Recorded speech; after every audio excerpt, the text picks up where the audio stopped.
Welcome to how to write your cover letter. This is an important topic that all nurses that are doing consulting or expert work need to know how to do.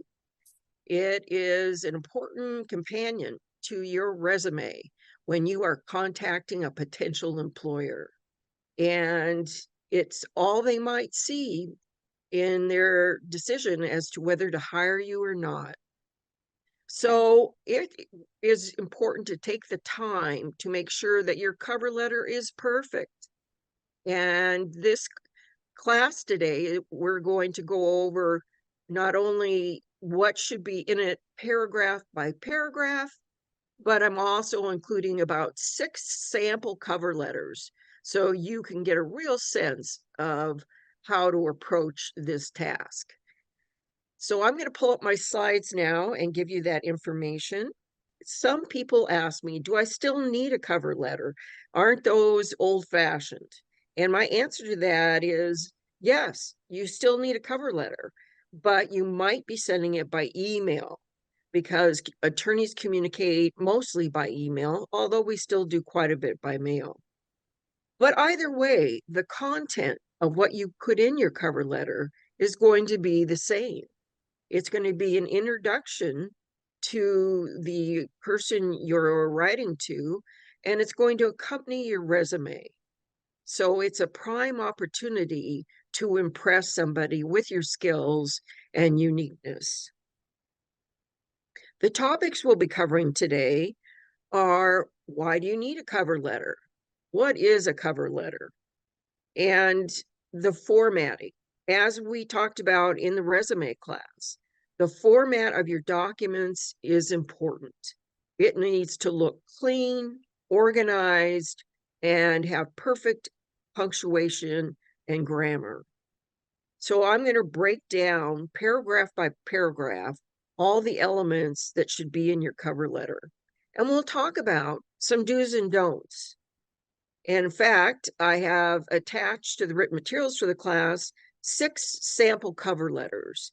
And these include some things not to do, as you will see, as well as several letters that I thought were very good. And I wrote one of them myself, so I really like that one. No, yeah. Um, and I included different types of cover letters, one for instances where you might be writing an attorney cold call. And what that means is they haven't contacted you and you're contacting them for the first time to offer your LNC or expert services.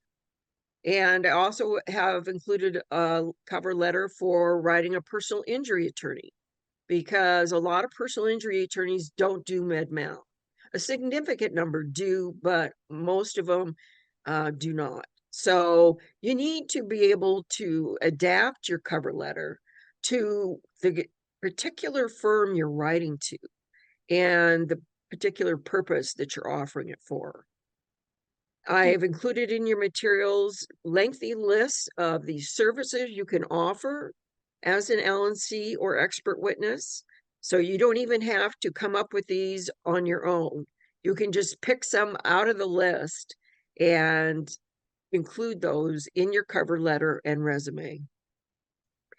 The last 2 categories are: I'm going to explain and give you some phrases that demonstrate why an LNC is so beneficial to an attorney. And you can go ahead and plagiarize what I'm giving you and take some of those phrases and put them in the last paragraph of your letter. And one of the things that I think is enticing to include in your cover letter is a sentence or two towards the end that talks about how you as an LNC can save the attorney money, because that always gets everybody's eye. Of course. So today, you're going to be drafting your cover letter. So I hope you're taking notes, because this class will make it very easy for you to complete your cover letter. If you don't know me, let me tell you just briefly about my background. I was a registered nurse and worked in a large acute care medical center for 7 years. That included working as an assistant head nurse or charge nurse. I then became an attorney, graduated cum laude and on law review, and I've been practicing for over 30 years now. So I've got a lot of experience in a lot of different areas related to healthcare, including a significant amount of medical malpractice litigation, primarily defense, but I have done some plaintiffs. Licensed defense for both physicians and nurses before the licensing boards. And I have taught at the University of Washington in the paralegal program because I like teaching. And I practiced in Washington State in Seattle for over a decade. And then I've been practicing in California now for over 20 years.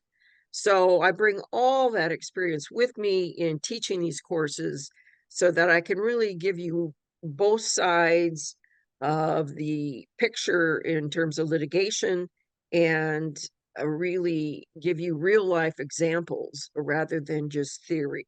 So the question, do I need to send a cover letter? As I said, the answer is absolutely, because this is your first time getting that attorney's attention.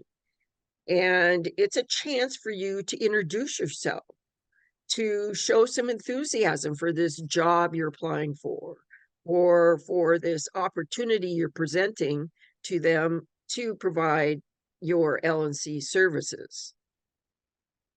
And what do you think is more important in terms of landing an interview with an attorney, your cover letter or your resume? Do you know the answer?